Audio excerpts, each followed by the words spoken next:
Estamos no devocional dia 17. Que alegria estar aqui mais um dia, ter uma oportunidade nova de celebrar, de compartilhar, de refletir. E parabéns por você estar aqui. Se você ainda não se inscreveu no meu canal, se inscreva, deixe aqui o seu comentário após você ouvir este devocional e não se esqueça, compartilhe para não ser represa de conhecimento na vida de ninguém. Pelo contrário, ser rio para que todos possam acessar aquilo que você aprendeu. Compartilhe esse vídeo, compartilhe aquilo que você achou, aquilo que você refletiu, aquilo que você sentiu, porque nós precisamos ser rio na vida dos outros e não represa.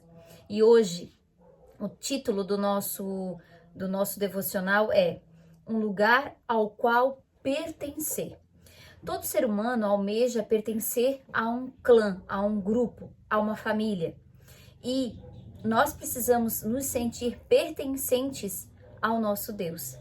Porque aí nós entendemos que aqui é uma passagem e depois nós vamos voltar para casa. E aí, aqui em Efésios 2,19, o autor traz uma citação muito profunda e muito interessante. Agora vocês são membros da própria família de Deus e cidadãos do país de Deus, e pertencem à casa de Deus, como todos os outros cristãos. E continua: a família de Deus é a igreja do Deus vivo, a coluna e o fundamento da verdade. 1 Timóteo 3,15. Que fabuloso nós sermos da família de Deus. É magnífico essa realidade, essa real identidade que nós temos e que Deus nos dá. Você é chamado para pertencer, não somente para crer. Você deve se sentir pertencente a Deus, pertencente ao Pai que tanto nos ama e que tanto quer nos ter como família. O autor aqui traz uma reflexão muito interessante acerca do Éden. Ele diz assim: mesmo no perfeito e imaculado ambiente do Éden, Deus disse: não é bom que o homem esteja só. Fomos criados para a vida em comunidade, moldados para o companheirismo e formados para a família. E nenhum de nós pode cumprir os propósitos de Deus sozinho e sem ajuda. A Bíblia não apresenta nenhum santo solitário ou eremita espiritual, ou seja, um crente que vivesse isolado dos outros fiéis, privado de companhia. A Bíblia diz que fomos ajuntados, reunidos, edificados, juntos, tornando membros juntos, feitos herdeiros juntos, combinados, mantidos juntos e que seremos arrebatados juntos. Você não está mais por conta própria. Embora seu relacionamento com Cristo seja pessoal, Deus nunca quis que fosse particular. Na família de Deus, você está unido a todos os outros fiéis e faremos parte um dos outros por toda a eternidade. A Bíblia diz: em Cristo, nós que somos muitos formamos um corpo e cada membro está ligado a todos os outros. É como se nós fôssemos uma árvore com seus galhos e Cristo fosse o centro e nós fôssemos todos os ramos, porque somos famílias de Deus, somos descendentes dele e precisamos nos sentir pertencentes àquele que nos criou, porque é dessa forma que nós conseguimos chegar à eternidade. E lembre-se, nós devemos fazer parte de uma comunidade, de uma igreja. A igreja é a noiva de Cristo. Nós devemos fazer parte de uma igreja. Independente de placa, você deve frequentar um local onde você se sinta bem, onde você sinta o Espírito Santo, onde você sinta a palavra tocar em você. Por quê? Porque nós não devemos ficar sozinhos. O seu secreto com Deus é importante, esse momento de ouvir uma palavra de Deus é importante, muito, mas não somente sozinho. Eu vou dar um exemplo aqui, vou usar uma analogia. Quando você coloca a brasa na churrasqueira para assar um churrasco, tem vários torrões. E aí os torrões juntos, eles formam o calor para assar o churrasco. Se você pegar um torrão daquele, tira e coloca longe, aquele torrão vai apagar. E aí ele vai ficar sem calor. Se você pega ele novamente e coloca lá no meio dos outros, o que vai acontecer com ele? Vai novamente reacender. E nós precisamos estar juntos dos nossos irmãos em Cristo, da família de Deus, para ter esta chama acesa. Porque às vezes sozinho a gente não consegue. E não tem nada de errado em não conseguir, tá tudo bem. Nós só precisamos tomar consciência e pedir ajuda para quem deve, né? Para quem tem o mesmo olhar, os mesmos princípios que nós. O autor depois ainda traz uma parte da Bíblia que diz assim: assim somos como várias partes do corpo humano. Cada parte tem seu significado do corpo, visto que um todo, mas não o contrário. O corpo de que estamos falando é o corpo formado pelas pessoas escolhidas por Cristo. Cada um de nós encontra significado e função como parte desse corpo. Não podemos ser como um dedo decepado que não tem valor. Olha que interessante essa analogia. Nós formarmos um corpo só, que é o corpo de Cristo. Nós somos seres humanos e nós sabemos que cada órgão do nosso corpo, cada unha, cada fio de cabelo tem uma função. E sozinho não tem valor nenhum, mas junto do corpo serve para alguma coisa. Assim, nós também somos como parte do corpo de Cristo. Temos a nossa função, que ninguém consegue substituir e que sozinhos nós não conseguimos dar conta, nós não conseguimos ser parte do corpo. Nós somos corpo de Cristo quando estamos juntos. Lembre-se disso. E aí o autor ainda continua. Na Bíblia, a igreja como um todo é chamada a noiva de Cristo. O corpo de Cristo. Não consigo imaginar alguém dizendo para Jesus: eu te amo, mas não gosto de tua noiva. Ou, eu te aceito, mas rejeito teu corpo. No entanto, é isso que fazemos quando desprezamos e depreciamos a igreja. Ou nos relacionamos ou não nos relacionamos com ela. Em vez disso, Deus nos manda amar a igreja, tanto quanto Jesus a amou. E a Bíblia diz: amem sua família espiritual. Lamentavelmente, muitos cristãos usam a igreja, mas não a amam. Lembre-se, a igreja somos nós. Tem essa, aquela, outra placa, não estou falando de religião, eu estou falando de pessoas que comungam a mesma fé. Cristãos que comungam a mesma fé. É disso que nós estamos falando aqui.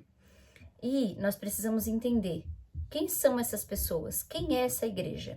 A comunidade local, salvo em poucas importantes exceções, como quando alude todos os fiéis ao longo da história, a palavra igreja é utilizada na Bíblia quase sempre para se referir a uma comunidade visível e local. No Novo Testamento, parte do princípio de que um membro pertence à comunidade local. Os únicos cristãos que não pertenciam ao grupo local era aquele sob a disciplina da igreja, os quais eram removidos da comunidade depois de flagrados em pecado. É claro que antigamente havia as leis eram diferentes, mas o significado de ser igreja é a comunidade. Quem é a igreja? Somos nós, é o povo, é a noiva de Jesus Cristo. Nós somos a igreja, é o povo, é quem se relaciona, é quem tem a mesma fé, quem comunga dos mesmos princípios. E por que você precisa dessa família eclesiástica, dessa família que comunga da mesma fé? Eu vou explicar já aqui, que é fantástico as referências que o autor traz. Mas veja, tem pessoas que dizem assim: eu não preciso ir na igreja, eu rezo em casa. Você precisa rezar em casa, você precisa orar em casa, você precisa ter o seu secreto com Deus, precisa. Mas você não pode esquecer que você faz parte de um todo, de um corpo. Que se você não vai, você deixa o corpo faltando algo. E se você não vai, você também não se alimenta dos outros que estão ali no mesmo corpo. Você deve se sentir pertencente a esse corpo para conseguir realizar a sua função frente a ele. E aí ele continua. A família eclesiástica identifica-o como cristão verdadeiro. Não é sobre religião, é sobre ser cristão, acreditar em Jesus Cristo. E quando nós nos reunimos em amor, a família, a igreja se reúne, independente da formação, raça ou posição social. Levamos ao mundo um poderoso testemunho. Você não é o corpo de Cristo isolado. Você precisa de outros para expressar esta condição. Juntos, não separados. Somos o corpo do Senhor. E juntos nós temos muita força. Às vezes a nossa oração sozinha é um clamor. Quando nós nos juntamos com a igreja, é um clamor maior. Aí Deus consegue ouvir com mais clareza, chama a atenção dele, não se esqueça disso. Depois ele traz, né? A família eclesiástica retira-o do isolamento egoísta. Quando você tem um bom relacionamento com cristãos que comungam da mesma fé, você deixa de ser egoísta, porque você aprende a dividir, você aprende a ouvir, você aprende a lidar com os desafios do outro, do ser do outro. Você aprende, você entende que a igreja ela é formada por pessoas que são, que têm defeitos, que têm erros, que são imperfeitas. Sim, nós somos, mas são pessoas que comungam da mesma fé e pelo mesmo amor estão juntas. E por este amor é que vivem cada dia. O corpo de Cristo precisa de você. Deus tem uma função específica para você na família cristã. Um órgão sozinho, lembre-se disso, ele não tem, se tirar o nosso coração de dentro de nós, ele não tem sentido nenhum. Se você se distancia da igreja, das pessoas que comungam da sua fé, você também vai ficar sem sentido. E o corpo de Cristo, a igreja que comunga da mesma fé, precisa de você.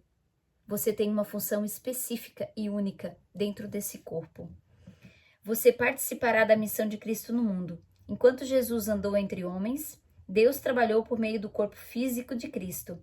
Nos dias de hoje, ele usa o corpo espiritual de seu Filho. A igreja é instrumento do Senhor neste mundo. Não devemos apenas ser exemplo do amor de Deus, amando-nos uns aos outros. Devemos também transmiti-lo em conjunto ao restante do mundo. Isso é um privilégio maravilhoso. Nós podemos falar de Cristo, nós podemos dizer que somos membros do corpo dele e podemos comungar da mesma fé. Isso é magnífico. A família eclesiástica irá impedi-lo de retroceder.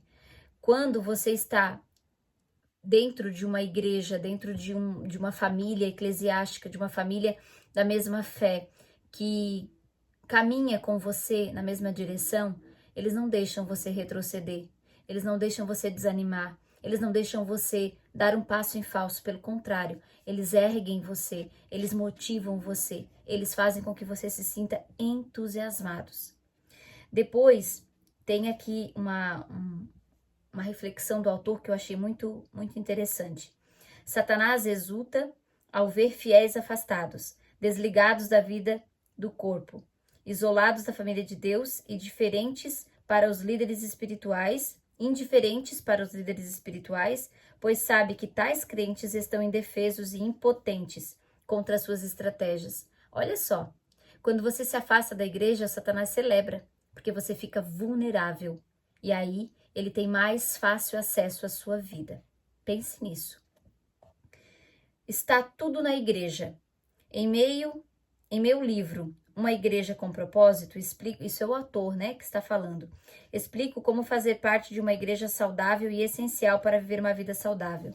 Espero que você também leia esse livro. É uma dica importante. O nome do livro é Uma Igreja com Propósitos. Você vai entender o que é ser igreja, ou seja, estar na comunidade eclesiástica e ter um propósito. Os propósitos de Deus para a igreja são idênticos aos 5 propósitos que ele tem para você. A adoração ajuda a se concentrar em Deus. A comunhão ajuda a enfrentar os problemas da vida. O discipulado ajuda-o a fortalecer a fé. O ministério ajuda-o a descobrir seus talentos. E o evangelismo ajuda-o a cumprir sua missão. No mundo não há nada que se compare à igreja. Juntos nós somos mais fortes e mais fortes em Cristo. E sua escolha. Sempre que uma criança nasce, torna-se automaticamente parte da família universal dos seres humanos. Mas essa criança também se torna membro de uma família específica, onde será nutrida, cuidada e crescerá forte e saudável. O mesmo ocorre do ponto de vista espiritual. Quando você nasce de novo, torna-se automaticamente parte da família universal de Deus, mas também precisa se tornar membro de uma versão local da família de Deus. E aí, você precisa entender a diferença de frequentar a igreja e ser um membro dela. Quando você é membro, você está comprometido. Quando você é membro, você participa. Quando você é membro, você está sabendo das coisas, dos eventos que acontecem, e você está ali, se submetendo, se sacrificando para ajudar. Quando você só frequenta, você vai e volta e acaba voltando para casa com a chama apagada. Lembre-se disso. A Bíblia diz: eles se dedicavam ao ensino dos apóstolos e à comunhão, ao partir do pão e às orações. Quando Jesus passou por este mundo, ele deixou o exemplo da igreja dele. E os apóstolos, eles eram a igreja de Cristo, eles comungavam da mesma fé, do mesmo amor, e eles sabiam o que aconteceria. Eles faziam parte, eles sacrificaram a vida deles para seguir Cristo. E a vida cristã é mais que apenas um compromisso com Cristo, inclui um compromisso com os outros cristãos. Os cristãos da Macedônia compreenderam isso como Paulo relata. Primeiro, eles deram a si mesmos ao Senhor, e depois, pela vontade de Deus, eles se deram a nós também. Ou seja, primeiro você está com Deus, renuncia a sua vida e rende-se a Ele, ao Deus, ao nosso Pai. No seu secreto, nas suas ações, nos seus princípios, na sua fala. Depois, você se torna membro de um corpo inteiro e se sacrifica com Ele. E aí, você está neste amor. Você se torna filho de Deus. Você se torna um cristão que compreende exatamente quem é Cristo e se torna membro de uma igreja ao se comprometer com um grupo específico de fiéis. A primeira decisão traz a salvação e a segunda decisão, a comunhão. O que é uma comunhão? A comunhão é uma comum união, unidos pela mesma fé. E, encerrando então, o autor termina com a seguinte frase para reflexão: sou chamado para pertencer, não apenas para crer. E o versículo para memorizar: assim também com Cristo, nós que somos muitos, formamos um corpo e cada membro está ligado a todos os outros. E a pergunta para meditar é: meu nível de envolvimento em minha igreja local demonstra que eu amo e estou comprometido com a família de Deus? Como é que você está comprometido com a igreja que você frequenta? Independente da religião, e sim da igreja, que somos nós. Igreja somos nós, somos o povo. Você está comprometido verdadeiramente? E como você está comprometido? Reflita sobre isso. E eu espero você amanhã para mais um devocional.